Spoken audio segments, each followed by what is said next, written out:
Hi, I'm here with Pete Fritch, and he is a great man of God, and we are going to ask him a few questions here. So, first of all, Pete, tell us about your family. Oh, wonderful wife Janet. We've been married for 24 years. Three kids: Gunnar, Annie, and Wyatt. We have a Wild West theme going there, but I promise it was an accident. Didn't realize it till we were done. Gunnar and Annie are in college. Wyatt is still at home. He's a junior in high school. So, So, what are your thoughts on rites of passage for kids? Ryan, I think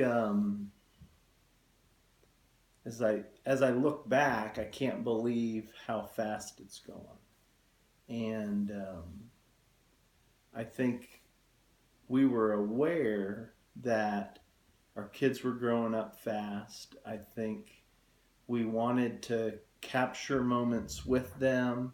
We wanted to um, celebrate with them milestones, but I don't think we had a very strategic or well thought out process for it. So as I look back, I think we've done things with each of our kids that has been meaningful and hopefully fruitful, but it always felt like ideas would come to us, whether they were our own or we borrowed from others. Um, and so um, I'd say that, the rites of passage certainly can be meaningful for kids, but I think they're just as meaningful for us as parents and families and even the extended family because it ties the people who love our children together, and it really is a marking of time. I don't know how much our kids will look back and go, that changed my life, but I know for me as a dad, the things we've done with our kids and the things hopefully we'll continue to do with our kids will be things that we cherish and help kind of cement our role in their life and what they mean to us. And each time you do something, it's an opportunity to remind your kids how much you love them and how special it is that God's given us each other in this family unit. That is absolutely wonderful. Uh, Pete, can you give us an example of just a rite of passage that you and Janet have done with one of your kids? I think the one that comes to mind first is when our oldest son Gunnar turned 13. We'd been in the Springfield area for a handful of years, and there were some people that had invested in our life as a family, but had also invested in our kids and had been around, and so I've I can't remember if I heard somebody else had done this before or if I think there's a book called Raising a Modern Day Knight. And I don't know that I had even read the book beforehand, but I know the idea is presented really well in there. But I think there were a dozen or so men that knew us and knew Gunner and had each one write a note or think about one thing that they would want to speak into his life as he was kind of moving into his teenage years.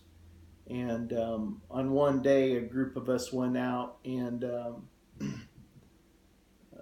we we went to Busick State Forest, and there's a loop trail, and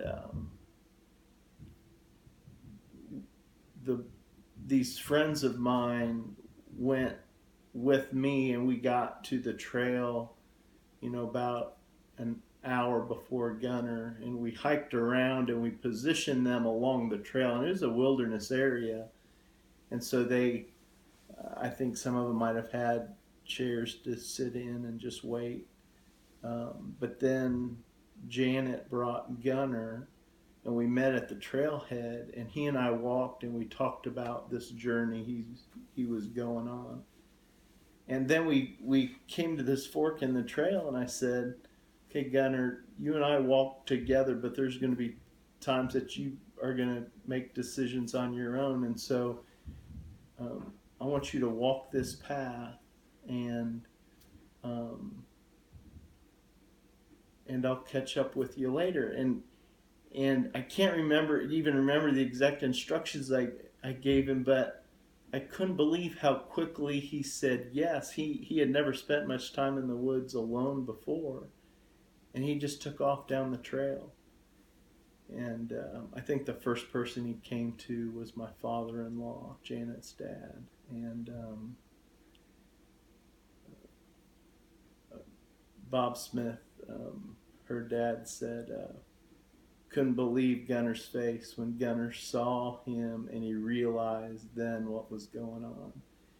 And so every quarter mile or so, Gunner would run into one of these men who he'd known most of his life. And each one of them gave him a token, kind of a life lesson that they wanted to impart. And I was waiting for him on the back side of the loop, and we finished the hike together. And he was just beaming.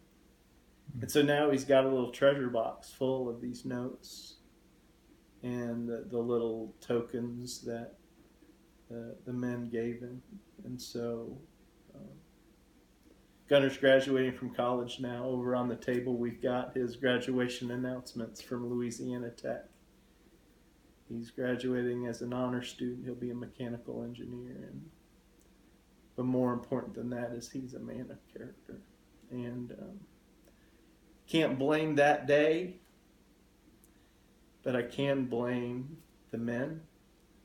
I can blame the prayer. I can blame God for giving us the opportunity to be in this journey with Gunner. So really, my hunch is Gunner doesn't remember that day as emotionally as I do. But I don't doubt that he cherishes it too.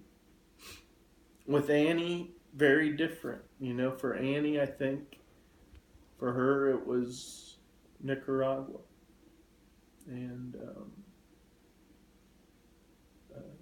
she went at 12 and a couple years later at 14 and 16, and Janet went with her, and then I went with her. We did mission trips. We built homes, and then finally her third trip she went by herself, and she was young. I bet she was 15 or 16 years old when she went on her one with another group of people without us. So for our youngest Wyatt, Wyatt's a junior, and I didn't do the hike with Wyatt. I thought I was going to, but this summer I have a sabbatical from my job, and so I'm praying now for what can I do with Wyatt. So you can be praying for me that as I consider what I might do with Wyatt to mark this season of our life together. Awesome. Well, Pete, you are a great man. You and your wife are just role models to Aubrey and I. So thank you for your time tonight. Thanks, Ryan.